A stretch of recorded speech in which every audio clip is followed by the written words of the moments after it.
Доброе утро, друзья! Следующий день нас порадовал солнышком, особенно с утра. Ветер, конечно, сильный, но мы очень рады солнцу и сейчас все сушим. Очень сильно нам затекло в угол палатки, вот в этот. Много воды, но она не чувствовалась, поскольку у меня специально здесь такой полиэтилен есть с пленкой. И под карематом нормально было. Так, вот такая у нас погода, волна. Одуванчики распустились вовсю. Так, а мы вот готовим кофе. Сейчас заливаем. Будет овсянка у нас. И сейчас вот водичка закипит для овсянки и для кофе. Кофе будем еще немножко подваривать. Вот такой лес у нас здесь, вот такой вид.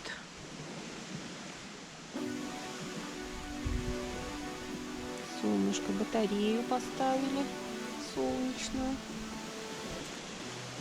В лодочке у нас вода, но пока не убираем.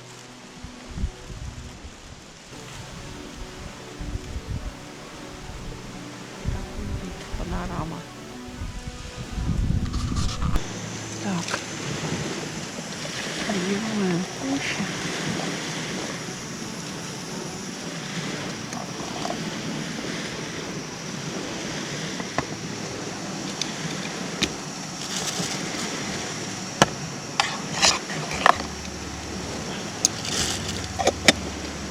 Немножко поставим закипеть. Чуть-чуть.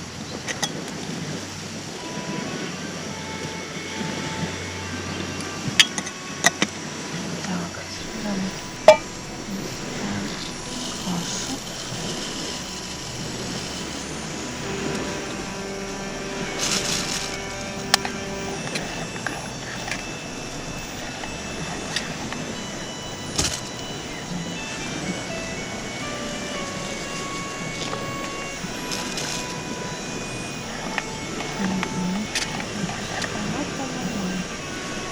Добавляем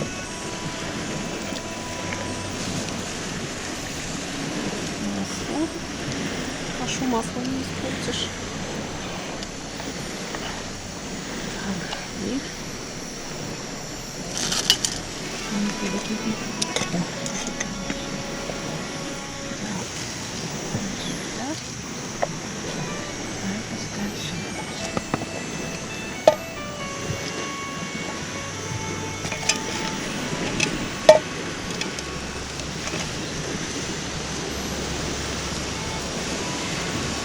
и крышечку закрываем.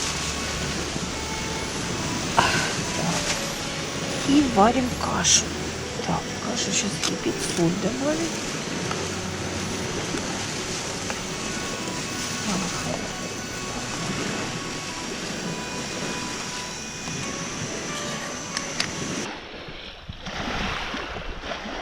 Вот что на нас надвигается. Но, может быть, пройдет мимо чуть-чуть. Ветерок как-то... Сейчас ветерок куда?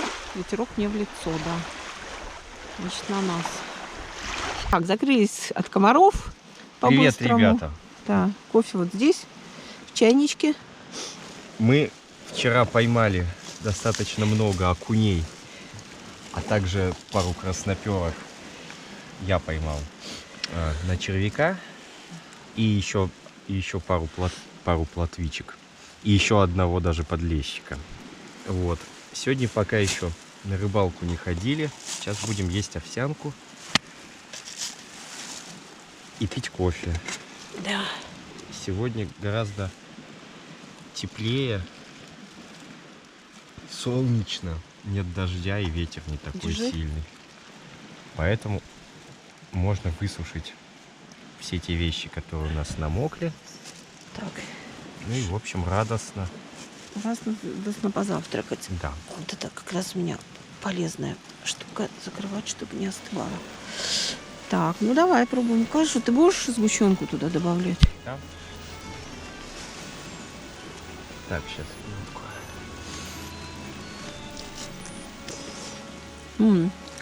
Очень сладкая, но горячая.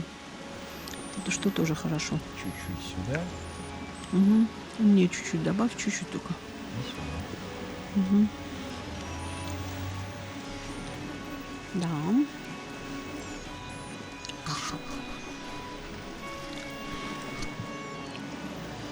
Не, больше не надо. Каша сладкая очень.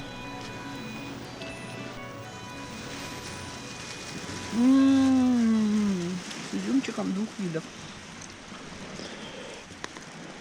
Супер. Пупер. Как раз люблю сочетание сладкого и горького кофе. Да, кофе хороший получился тоже. Так что приятного аппетита всем. Купание первые в этом озере. Еще никогда не купались.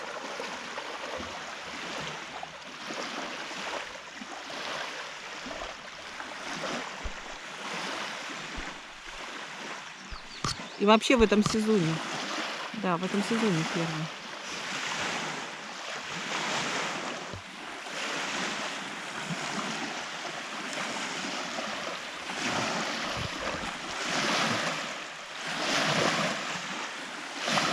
Комары зажирают. Без репеллента вообще не знаю как. Так.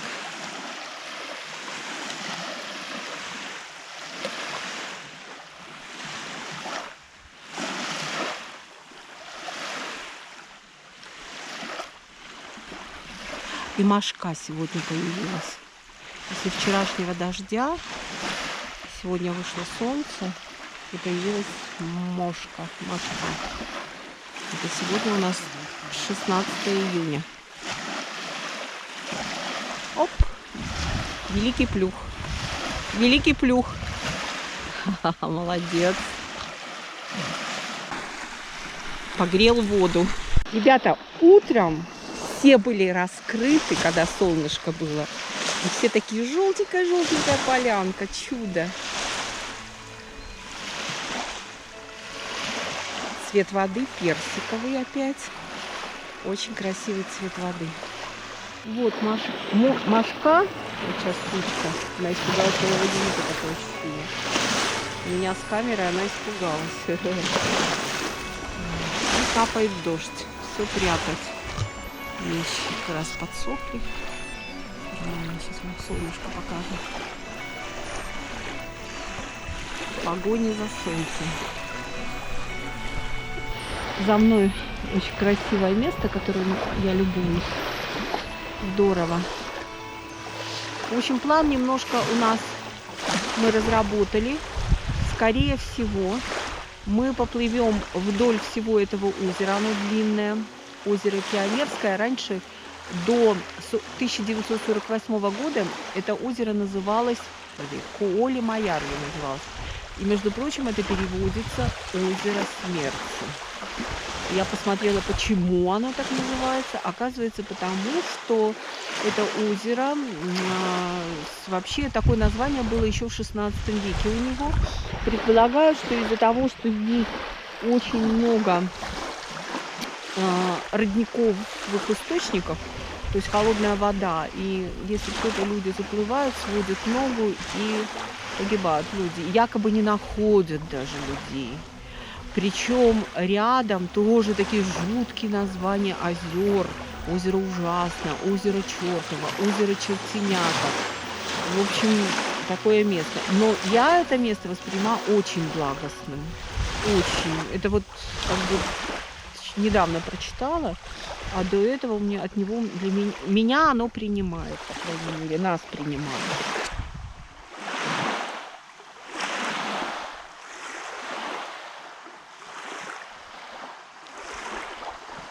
Молодец, жучок, не лезет на меня. Есть еще такая легенда, что здесь водится Акуруна, дочь хозяина рыб, такая девушка с длинными волосами и рыбьим хвостом. И вообще здесь, в этом районе, водятся такие девушки. И вот, может быть, она забирает тех, кто ей не понравился. Мы бросили финик в озеро, сладенький, вкусненький. Так что мы дань свою бросили этому существу.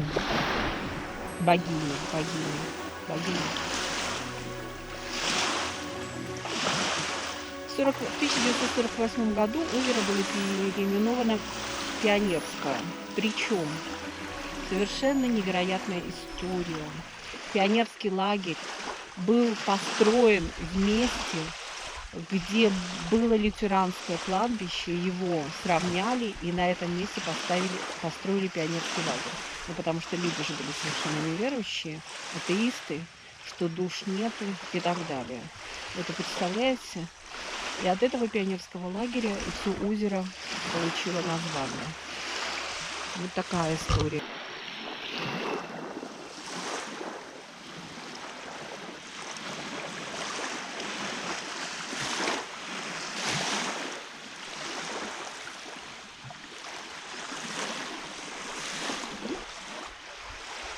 Еще известно, что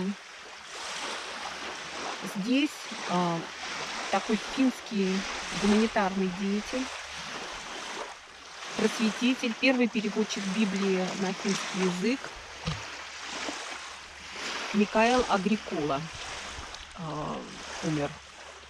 Но он умер в 16 веке, 9 апреля я запомнила, по-моему, в 1586 году, но озеро уже имело название Колем, Маярви. И он умер, когда возвращался из ставки Ивана Грозного. И есть версия, что мстительный царь якобы его отравил. Поэтому, это просто версия.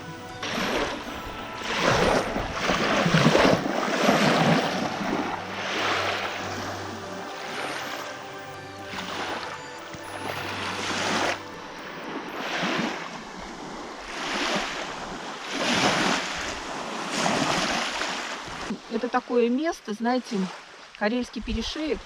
И здесь очень часто между новгородцами и шведами шли войны в этих местах. Потом еще между русскими и финнами здесь тоже была большая война. Якобы здесь где-то линия Марингейма недалеко находится. И линия Марингейма, да. И якобы здесь на глубине... А вот на глубине... Коля подводную лодку как раз изображает. Здесь на глубине очень много военной техники якобы. Некоторые считают, что здесь у озера двойное дно, ну то есть ил, потом, видимо, песок там может быть, а потом еще, хотя говорят, что ил всего лишь 1,5 метра, и это недостаточно для двойного дна. В общем, разные такие версии интересные. Само озеро очень светлая, красивая вода, цвет. И теплое, и от него идет энергия мощная. То есть оно очень большое, длинное, туда тянется, вообще на реку похоже. Такое гигантское озеро. Ну, такое вытянутое, кстати, приятное очень озеро. И поскольку на берегу нету как-то, незаметно среди леса каких-то строений, вообще очень приятно. А вдали, вот там, как будто горы зеленые. Там есть действительно возвышенности. Вот такая пересеченная местность как бы радует глаз. Извилистый контур леса.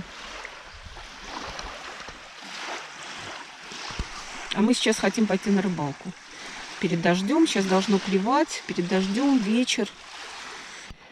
У меня вот есть такой зеленый надувной матрас, с которым я путешествовала 16 дней. Мы шли вдоль Финского залива. И, в общем, я его... Да, тогда мои крючки, сюда влезли, но это я заделала. А потом я сильно его надула, это уже под Приозерском. И вот эта вот штука сломалась. Вот эта штука, где закручивается. И вот смотрите, я что придумала. В общем, я многие варианты придумала. Вот сейчас я придумала вот эту вот крышечку. Это от газового баллончика и резиновым клеем.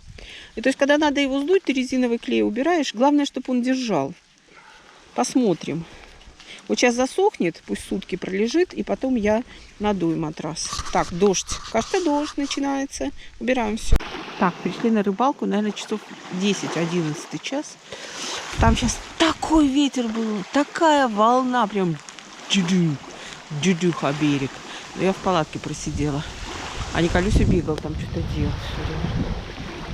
Ребята закинули удочки Коля на спиннинг ловит. И посмотрите, какое небо потрясающее за мной. Какие переходы. Аквамарин там.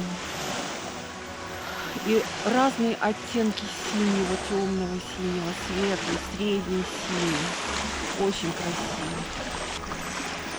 Вот там сейчас розоватое небо.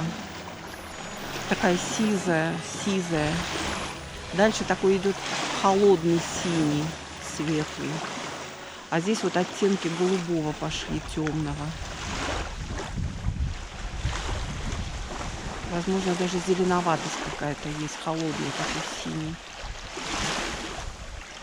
Очень красивое небо.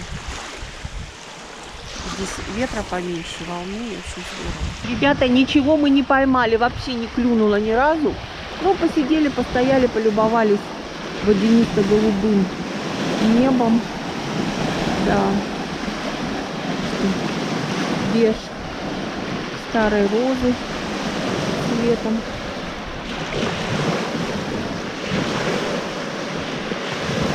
Коля, правда, вытаскивал спиннинг, когда очень много нанесло всяких коряг. И он вытаскивал какие-то коряги, коряшки, палки. В результате зацепился и немножко дернул, в общем, сломал. Треснула удочка. Но у меня есть супер лента. Завтра попробуем. Ух ты, вода сюда дошла. Завтра попробуем наклеить.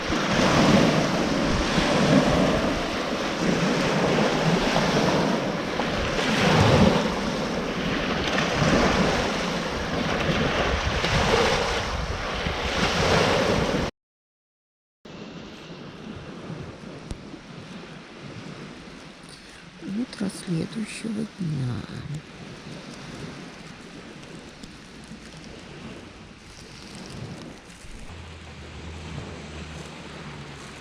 Шесть лапок и усы.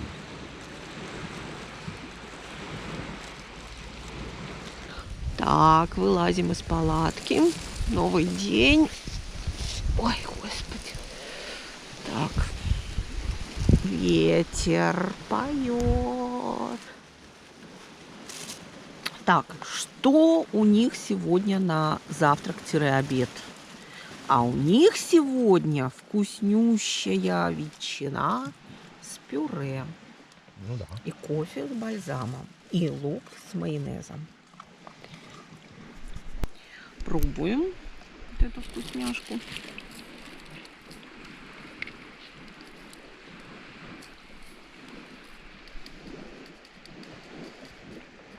Боже, как это вкусно, ребята. Вообще. Супер просто вообще. Очень вкусно.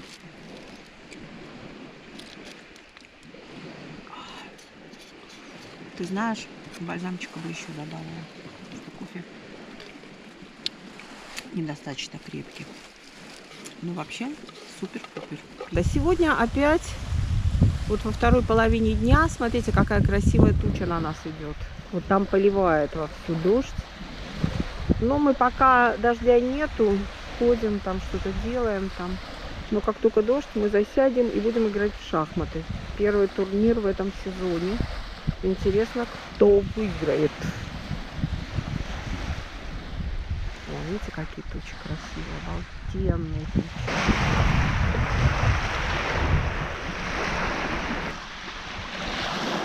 Вышло солнышко, засветило. Оказывается, здесь, да, такая коричневатая водичка. Мы набирали в бутылку. Да, коричневая. Смотрите, что на нас идет. Тучи.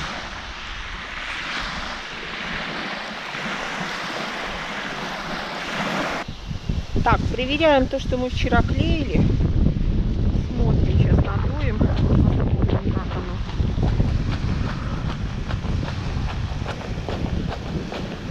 От ветра защищает, я ставлю с наветренной стороны. И как раз хорошо.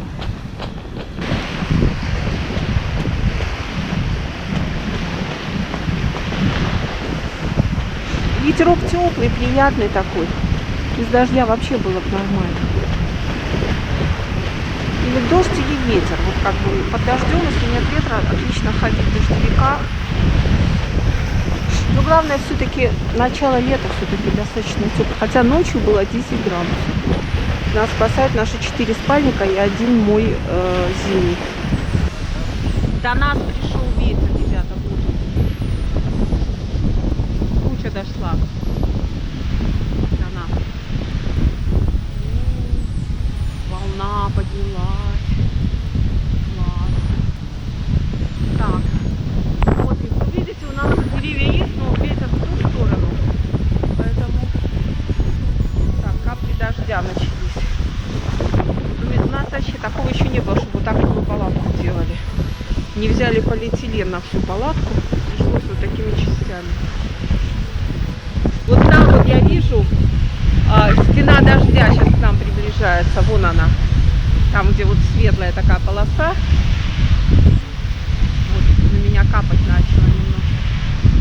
Сейчас буду убегать в палатку. Капельки пошли.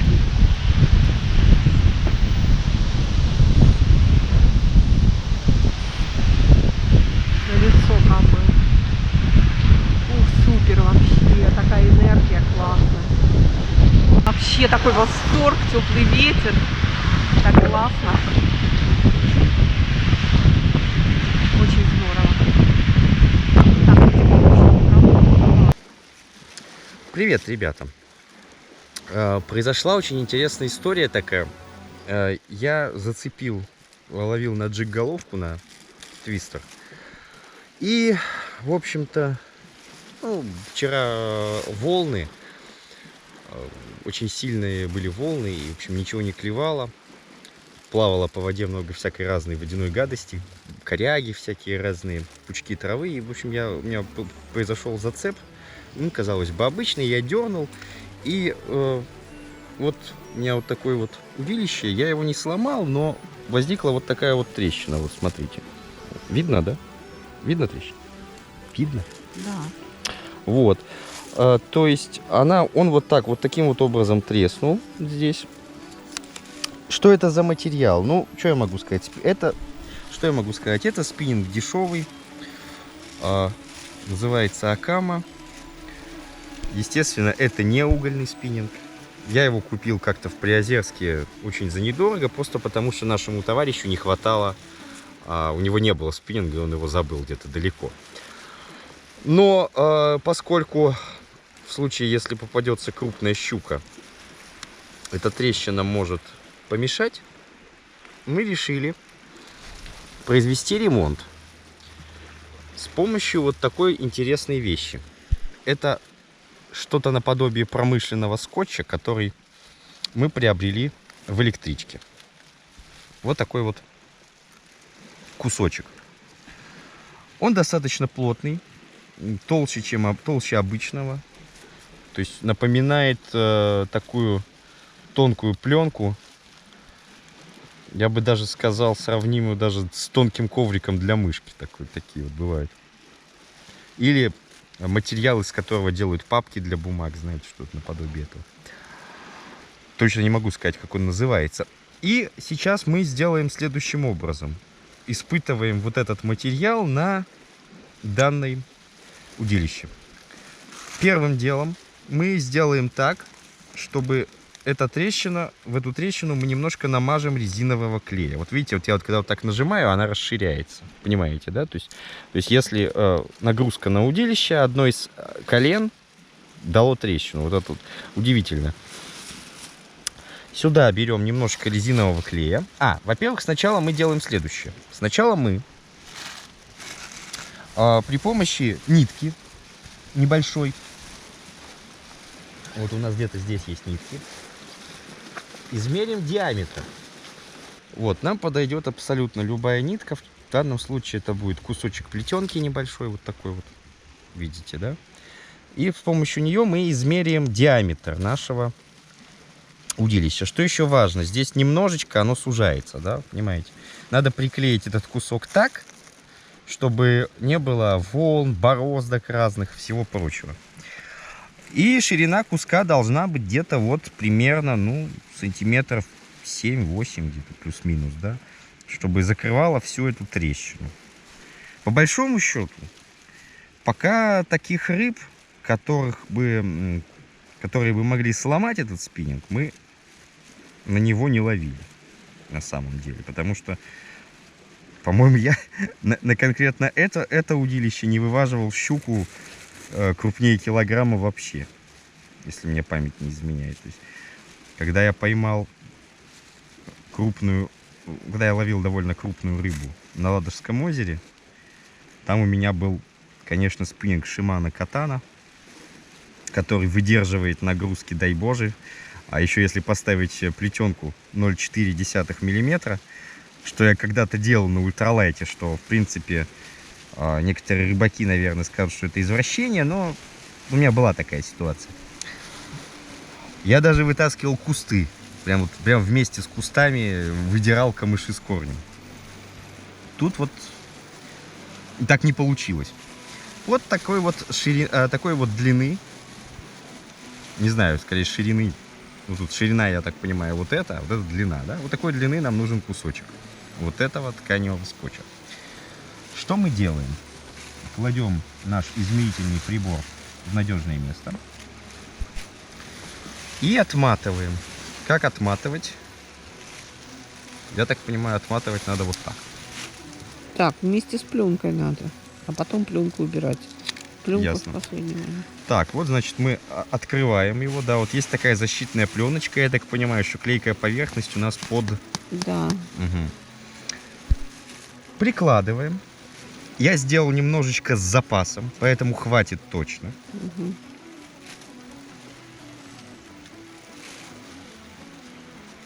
Вот где-то вот приблизительно вот так, да. И отрезаем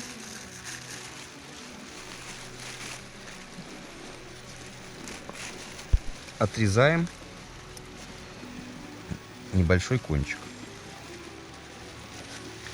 такого вот скотча.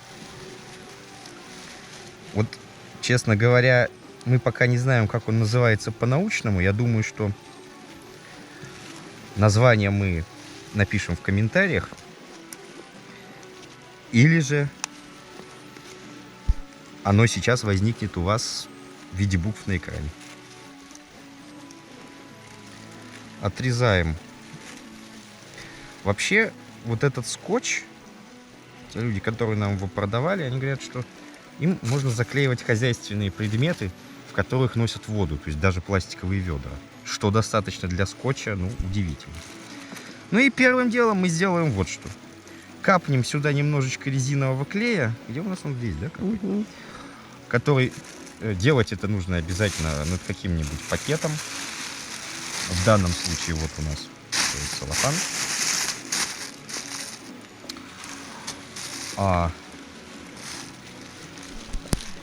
Искусственно расширяем вот эту вот. Вы понимаете, естественно, что удилище оно полое внутри, поскольку оно телескопическое. То есть одна часть входит в другую, да? Естественно, если я просто намажу клея, этот клей просто там... А он у нас еще и высох. Он под пленкой там. Там пленка полетит. А вот мы взяли полезный предмет. Шуруп такой вот. Вместо палочки. И сейчас мы сгибаем искусственно удилище. Видите, да, вот щель расширилась, обратите внимание. И наносим некоторое количество резинового клея на эту щель.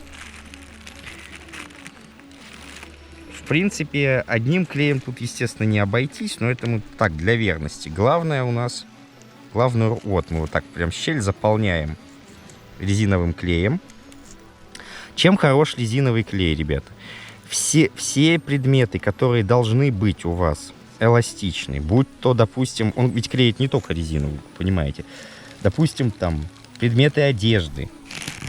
Обязательно заклеивайте эластичным клеем, потому что, например, у меня был опыт, что я заклеил плащ, карман клеем, который был неэластичный. Он затвердел, в результате карман стал каменным, то есть таким твердым.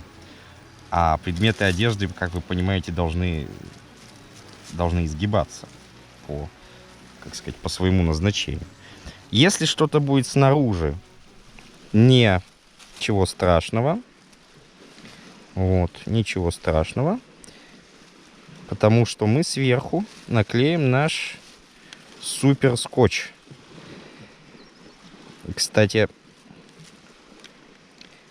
пока что мы не знаем еще эффекта этого скотча. Я вот думаю, что скотч в этом месте, где клей, он приклеится, надо дожидаться тогда, чтобы клей высох. А он и должен приклеиться. Сутки. Он и должен приклеиться. Там к этому клею даже. Вот и дальше я накладываю вот такую вот спиралевидную штуковину сюда. Он даже только лучше будет держаться.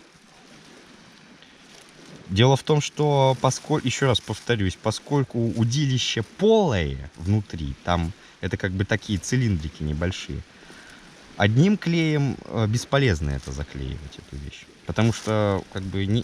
Да, понятно. Да. Это мы просто для того, чтобы было прочнее. А теперь берем вот наш кусочек, такой вот, и отсоединяем вот эту вот пленочку, такая здесь есть, специальная.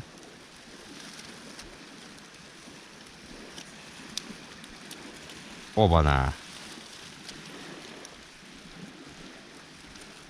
Ага. Все правильно, я думал, я тут немножко ошибся. Так, значит, это была у нас пленка с внешней стороны, а вот теперь самое главное, отрываем пленку с той стороны, которая у нас липнет. Вот она такая, таким вот образом выглядит. И теперь очень ответственный момент. Возможно, кстати, нам этот кусок будет широковат, да? Наверное, надо подрезать. Как ты думаешь? Твое мнение. Теперь уже так приклеиваем. Я считаю, что все-таки... Приклеивать так. Я считаю, что все-таки надо подрезать. Ну куда ты денешь остальные части? Так будет держать, потому что трещина, может туда пойти. Ну да, в принципе, давайте попробуем так тогда. Возможно, ты права, да. Ну и вот потихонечку начинаем ей как-то обволакивать поверхность нашего спиннинга. Ну и вот тут почти заподлицо. Сейчас отрежем лишний кусок. Что еще очень важно. Нам нужно, чтобы он продолжал собираться. Видите, все входит. Вот это самое главное. Да, там же ведь у нас телескопический спиннинг. Плюс скотч суперский. Да. В принципе, я думаю, что то, что у нас эта штука длиннее, даже держать будет лучше. Да, конечно, конечно. То есть, нам теперь нужно отрезать вот здесь лишний кончик. И, скажем так, послесловие. Самое главное, что в данном случае нужно. Этот скотч очень достаточно тонкий, чтобы вот, смотрите, да, здесь вот полость такая. Это же телескопический спиннинг, чтобы он вот так входил. Кстати, я понимаю прекрасно, что, допустим, угольный спиннинг высокой чуткости возможно чинить таким способом, многие посчитают кощунством, но тем не менее, я думаю, что это вполне себе достойный материал. Дорогие друзья, на самом деле вот у нас зашел странный разговор о том, что вообще у спиннингов сверхдешевых, мне кажется, наверное, глупо говорить о тесте и строе. Но я ради интереса решил все-таки прочитать эту информацию. Длина данного удилища 2 метра 106 сантиметров.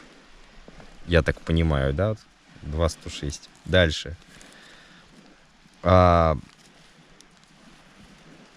Нет, пардон. Это скорее нет, это не...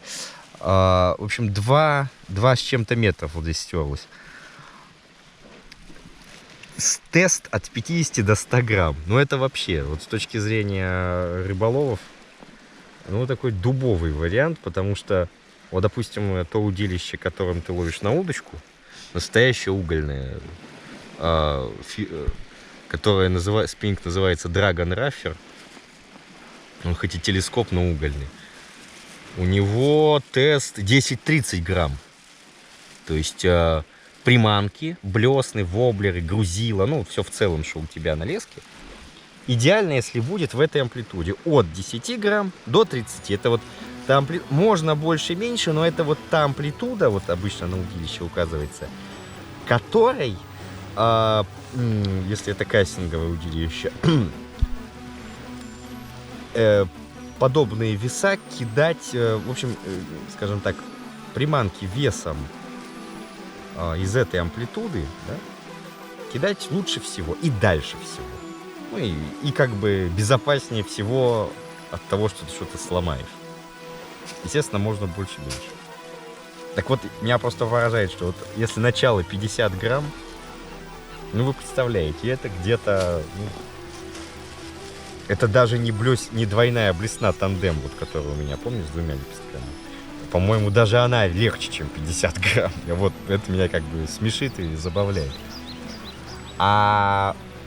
И вот когда я просто пишу карбон микс, и, разумеется, это никакой не уголь. Это, я даже не знаю, как по-научному называется этот материал. Ну, какой-то дешевый материал, да? Но производитель, тем не менее, пишет, что уголь сюда добавлен. Да, вот карбон. Вот тот спиннинг угольный, абсолютно, то есть тот профессиональный. А это просто обыкновенный дешевый спиннинг. Так вот, 50-100. Ну, 100 грамм это джеркбейты, например, такие приманки, типа воблеров, вот здоровые такие. Вот для них 100 грамм это нормальный вес. А 50 грамм, ну, мне кажется, что даже моя вот самая тяжелая блесна, тандем, или там черноспинка, там, с времен инерционных катушек, типа Невской, она весит легче, чем 50 грамм. Ну и второе еще, на всякий случай, хочу сказать, поскольку вот у меня, да, спиннинг сломался, вернее, треснул, причем повдоль и поперек, да, вот здесь у спиннингов, опять же, как это касается в основном спиннингов профессиональных, угольных, вот типа того, есть еще строй. А строй это то, до какого момента этот спиннинг гнется. Быстрый строй, когда гнется, скажем, только самый конец удилища. Средний строй, когда гнется до половины. И медленный строй, когда оно все гнется как парабола, вот до самой рукоятки, вот понимаешь, да? Вот. Но я должен сказать, что, опять же, у сверхдешевых снастей говорить о строе не приходится. Но если, тем более, как правило, строй более точно представлен в удилищах не телескопических, вот как вот это вот, да, вот я вот складываю вот таким образом, а складных, то есть две части или одночастник вообще, и одна вставляется в другую. Все, он кладется в жесткий тубус, как правило, такой вот, который пенал для спиннинга своего рода. Ну и вообще самые профессиональные, как правило, профессионалы предпочитают не телескопические удилища. Но под них нужно отдельную такую длинную сумку или тубус. Сумку причем нельзя, они же хрупкие. То есть должна быть жесткая конструкция, жесткий футляр. Уже не чехол, а футляр именно, да. И вот, да, как правило, понятие строй соответствует складным спиннингам. Но и если мы говорим о телескопических угольных вещах, тоже. И вот мне интересно, если он сломался вот тут, какого он был строя? Мне кажется, что среднего, да, вряд ли. Потому что если бы он был медленного строя, он бы согнулся спокойно до самой ручки. А раз он тут уже сломался, значит, он гнулся ровно до сюда. Логично? Вот так вот. А вы, если у вас есть, конечно, я это больше как шутку, конечно, записываю. Но если у вас есть идеи, пишите в комментариях, что вы думаете по этому поводу. Но, тем не менее, скотч, я думаю, что обязательно покупайте вот такой скотч. Я думаю, что Так или иначе, вот этот материал вам поможет и вас не подведет. Спасибо за... Наш первый костерок в этом сезоне. Сейчас будем окуньков печь.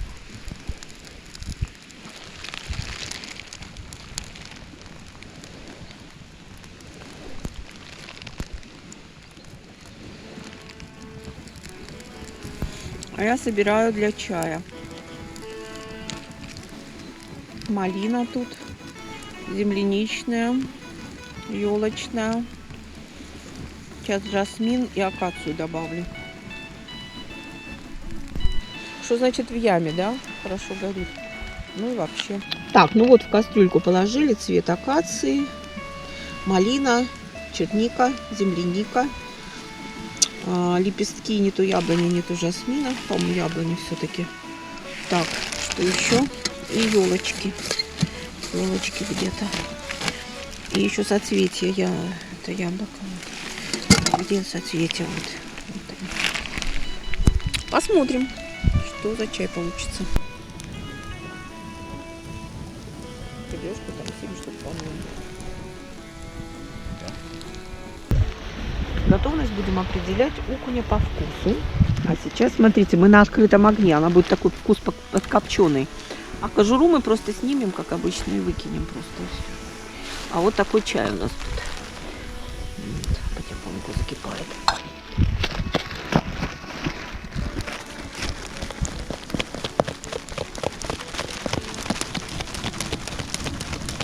О! Набрала силу. Пламень. И загорелась.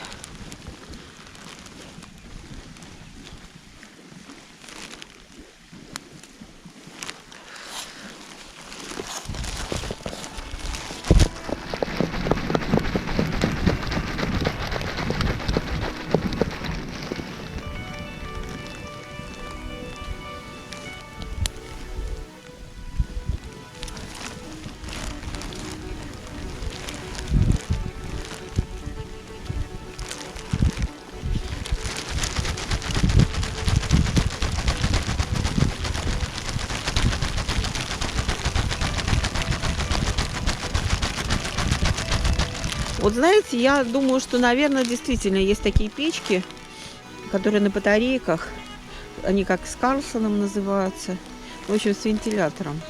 Очень быстро на ней, очень удобно. Раз, шух, щепочки положил, мгновенно огонь загорается, и не надо махать. Вот, ребята, вот у нас такая штука получилась. Кожа нам и не нужна. Так, ну мяса совсем мало осталось. Не знаю, здесь вот. Все-таки, когда кожура есть, остается больше еды. Ты ешь кожуру и мясо. Тут одно мясо. Могу сказать, что очень вкусно, очень. Но мяса практически не осталось. Мало. Возьми побольше. Ну так вкусно. Да. Вот здесь вот есть мясо. Вот здесь вот есть, да. Прям едим только рыбу, чтобы вкус именно рыбы чувствовать. Сейчас еще чай будем пить, только чай, чтобы почувствовать вкус нашего невероятного чая. Вот, пробуем чай. Такой.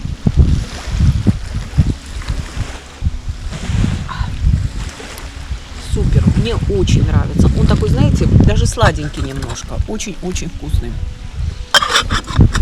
Очень вкусный. А еще с бутербродом, мед с топленым маслом. Очень калорийно. Дает энергию. Ребята, вот этот чай и обязательно лимончика. Чуть капнуть, несколько капелек. И это просто вообще. Вот я еще раз себе налила. Вот там листики видны зеленые. Просто лесная песня. Так, закат. И там в небе небеса отражают волны. Вот где голубое. Сейчас пока попробую сделать так, чтобы было видно. Вот как-то так.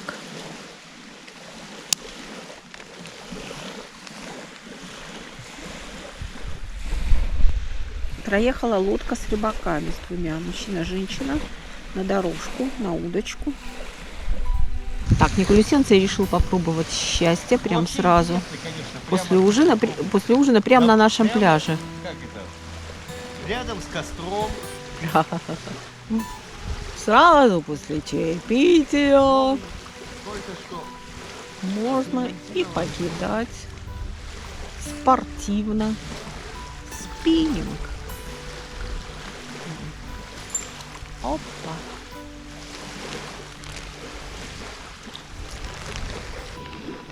Рой комаров вокруг меня. Лицо в репелленте и руки. Ник тоже сейчас побрызгали его.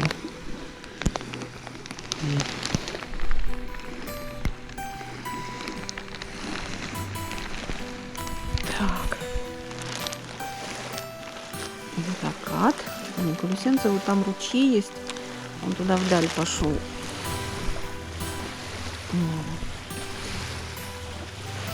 Красненько. Сегодня рыбы было 7 окуньков, но на один зуб практически.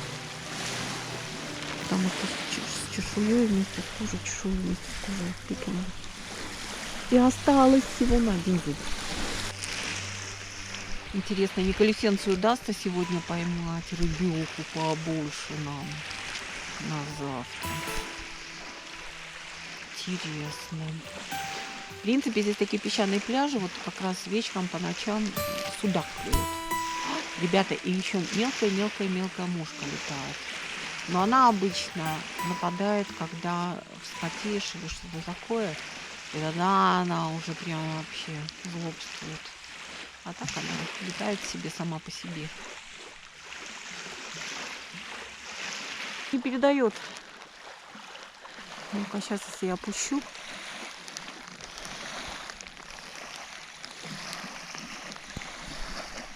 Как-то так.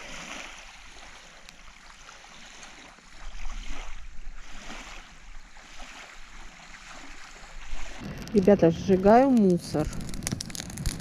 Полезное дело. У меня на совести есть одна стоянка на Волчьем. Когда мы собрались, я думала, Николюсенция зальет. У нас был такой специальный для, ну, короче, что для машины масло. А оно не загорелось. А у нас времени было, ну, вообще, прям в обрез, несколько часов для переезда. И мы оставили. Ну, правда, все в одну кучу сложили. Все собрали. Я даже эту стоянку немножко почистила. Вот, но, тем не менее.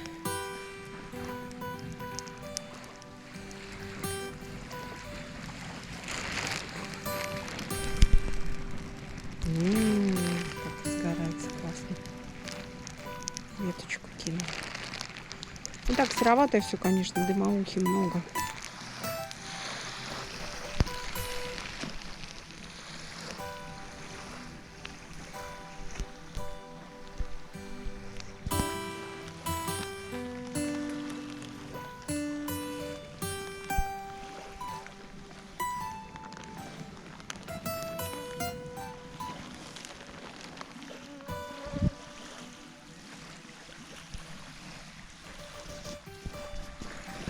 Забрызгала себе голову, и комары как-то почувствовали, что им не то.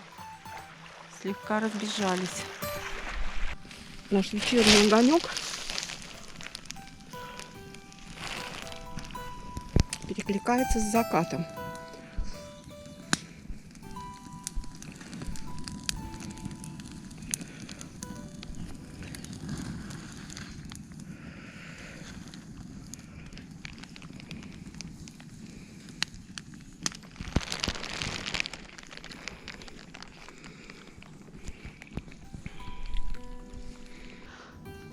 Ребята, сейчас такое волшебство леса. Смотрите, как солнце пламенеет. И вот, о, видите? И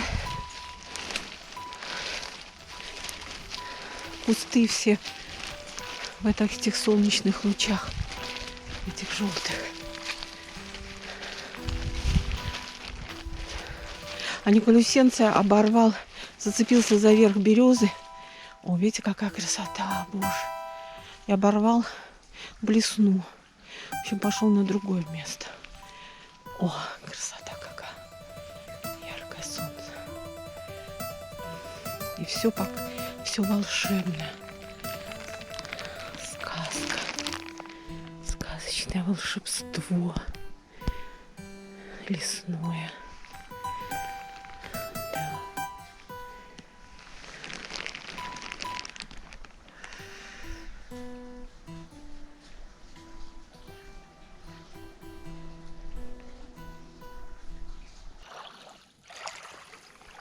Наконец-то ветер утих, ребята.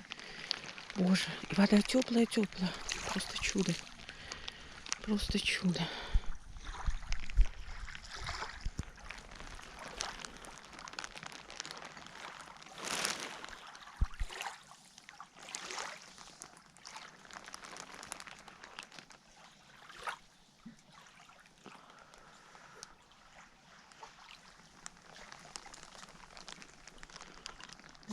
Да.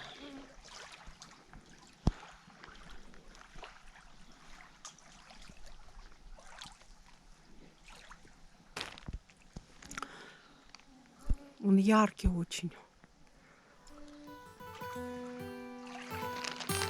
Такой камень с сосновыми веточками.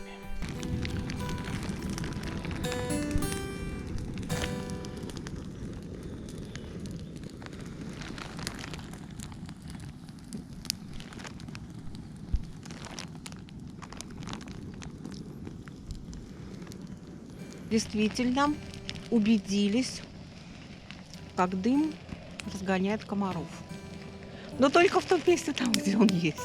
Бросила дрова, жгу. Сегодня наш последний вечерний здесь костер. Завтра должны мы отплыть уже, переместиться. Так, вот та лодочка, которая стояла на мысу, моторка, сейчас она уехала. Слышно звук ее. Такой вот костер. Что-то мне так весело сжечь эти сосновые ветки. Так весело. Горят. Комары, кстати, разошлись. Они вот к 12 часам где-то выходят, когда солнце вот садится. Потом меньше их становится. Сейчас меньше. Даже вот днем бывает больше комаров, кажется, чем сейчас. И слава богу.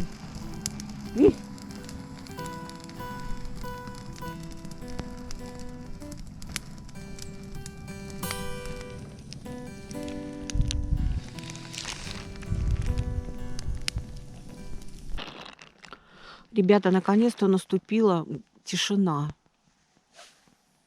Так все время, несколько дней у нас здесь волна о берег плескала. А сейчас такое чудо. Колесенция донку делает.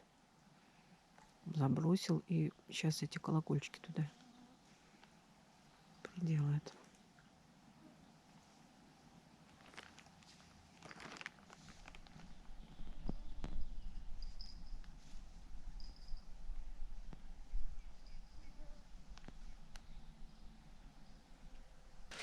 Вы не поверите, ребята, мы поставили удочку как дон. Вот на закате. Кого поймали? Окунек. Вот такого замечательного красавца, прямо Да. напротив стоянки. Ну, я хоть по крайней мере... Нормально, мне нравится. Да, с крылышками такой. Я его поставил...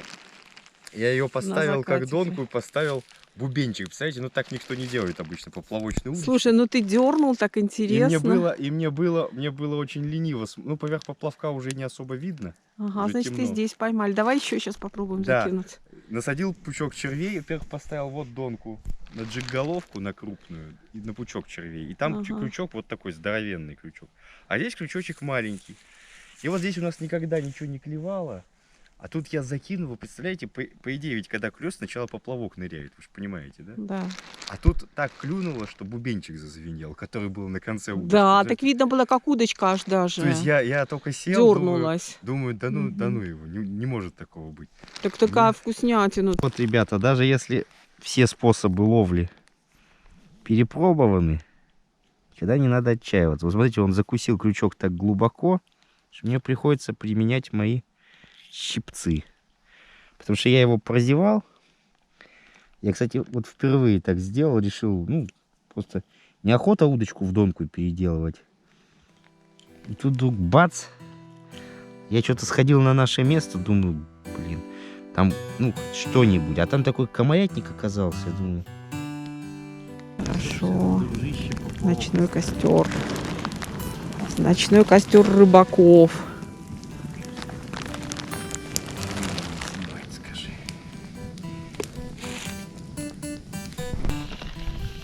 Так, пойманную рыбку насадили на палку. Жарим. Ну, с солью, с лимоном начали сделать. Ребята, едим деликатес вот с палочки. Гораздо вкуснее почему-то, чем на решетке. Ну, свежее, во-первых. Очень вкусно. Рассвет уже начался. Кукушка кукует. Вообще супер деликатес. Очень вкусно. И сейчас идем спать на рассвете. Ну, рассвет сейчас сколько? Наверное, часа 2, наверное, 3, может быть, вот так.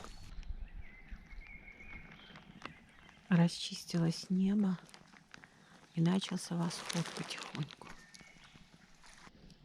Уже утренний костерок догорает.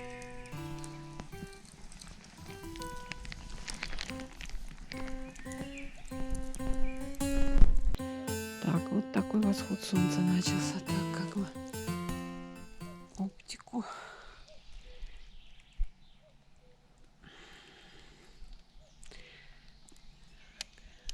Сними отражение.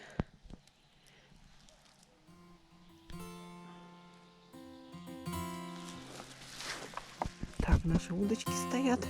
А еще одну рыбку поймали, окунька большого.